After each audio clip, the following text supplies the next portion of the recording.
Hey guys, this is John Van Bruggen. Good to see you again. Hey, I want to take a minute here and I just want to apologize. All right, I want to apologize to the guys at Station 4, 11th and Halstead. That's what it was called when I was there. I think it's still Station 4. But I want to apologize because I know back in that locker room area, if you were tasked with like doing the vacuuming, that you might have come across like some glitter, like some tiny little stars that were bright colored and sparkly and that kind of thing. Now, I can't imagine you're still catching that, but you may have been catching that here a number of years ago. And so I want to apologize for that because that's probably my fault. So years ago when I was stationed there, Captain Hinkie, who wasn't a captain at the time, but Captain Hinkie and I were together there. We were stationed together, and we were the HFD pitch card playing champions. I mean, we were the best pitch players that Hutch Fire had ever seen. And we played pitch, I think, about every night. And we typically had two guys that we played against all the time, and they were a team. And I feel sorry for them because they couldn't win. And it was, I mean, there was no hope. There was no hope. It was so bad that their strategy was all over the place to try to win these card games. And so I think their strategy just became blind hope. Well, Captain Hinkie and I were so dominant that we decided to make championship belts, like the old WWF championship belts. And for you old wrestling fans, if you remember the New World Order, where we were the pitch world order. So we put PWO on the belts. And that night when we were getting ready to play, Greg and I went back into the locker room and we turned on some loud theme music, flipped the belts over our shoulder and came walking out. And, the game was over already. I mean, they had no strategy that could cope with the pitch world order, Captain Hinkie and I. You ask him about this, he'll verify all these things. But see, here's what all of that taught me, is that our opponents, who shall remain nameless, they didn't have a chance of beating us. They didn't have any hope in this because their strategy was to hope. In other words, I hope I win tonight. Let's face it, hope is not a strategy. Let's think about it this way. Can you imagine pulling up on a fire scene and having your incident commander saying, "Hey, Captain, are there people inside?" I hope not. Well, hope is not a strategy. Hey, have you sent anybody around to check the exposures? No, I haven't. Well, well, I hope not. I hope they're not burning. Hope is not a strategy. Is there enough pressure in that hydrant to push all of the hose lines that we're going to need for the fire scene? Well, I hope so. Hope is not a strategy. I can remember at 3 o'clock in the morning, different times when I was a driver and getting bailed out and jumping in the truck and heading out of the fire station and turning left and getting to that first intersection. And I had a disagreement with my captain about where the address was. And it turned out that both of us were hoping that the other one kind of knew where it was because we were asleep enough that neither one of us really knew where it was. Hope is not a strategy. It's that time when you get pulled out of the house and you got air left in your SCBA, but you're not sure how much, and you get sent back in to search that other floor and you hope you have enough air. That's why there's gauges on those things, so you can see how much air you have left so you know whether you could do it. Hey, is that chemical that's spilling out all over the street, man, is that stuff hazardous? I hope not. Hope is not a strategy. I hope I don't get COVID-19. Well, me too. I hope I don't get it either. What is your strategy? See, that's what all of the talking heads, that's what Dr. Fauci and all of these official people are telling us and telling you guys, the emergency medical workers. What is the strategy so that we can limit our exposure so that we don't get or catch or become sick by coronavirus? Now, I think about this, and sometimes the strategy that they're telling us seems a little bit impossible to carry out. And I know that you guys feel that on your end too.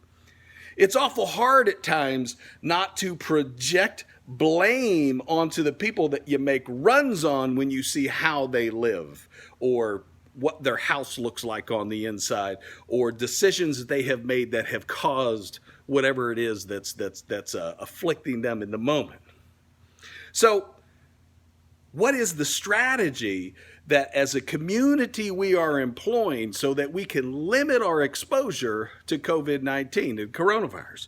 And well, we all know what it is. You know, it's stay at home. It's wear masks when you can. It's all of these different things. And I think those things are okay. I'm not complaining about any of those things. I'm just making the point that we can hope we don't get something, or we can have a strategy against getting the something. All right, John. All right, Pastor John. All right. What about you crazy religious people? You hope that what Jesus said is true. I mean, you hope that what Jesus said, but you don't have any proof of that. You don't have any proof of that. So what is your strategy for what happens next? What is your strategy for what happens after death? What is your strategy? Is you don't have any proof. You know, that's a great question. That's a great question. This is the Easter season, all right? So in the Easter season, we celebrate the resurrection of Jesus. So if I just put it to you like a very simple math equation, if something was dead and then something resurrected from that dead, the place in which that thing was dead is now empty. Okay? Simple math. So no matter what denomination we happen to look like, I mean, if we're Methodist or if we're Baptist or if we're Presbyterian or we're Mennonite or we're Roman Catholic or we're Eastern Orthodox, it doesn't really matter which one you are. It doesn't really matter which one you are. We all celebrate the fact that Jesus was dead and now he's not. Jesus is risen. So that tomb had a body in it and now it doesn't, okay? So what that means is that my faith, my hope, my strategy is that I'm going to believe the man that spoke that used to be dead but isn't dead any longer. Does that make any sense? Think about it this way. All the world religions, all of them have a champion. Every single one of them have a champion.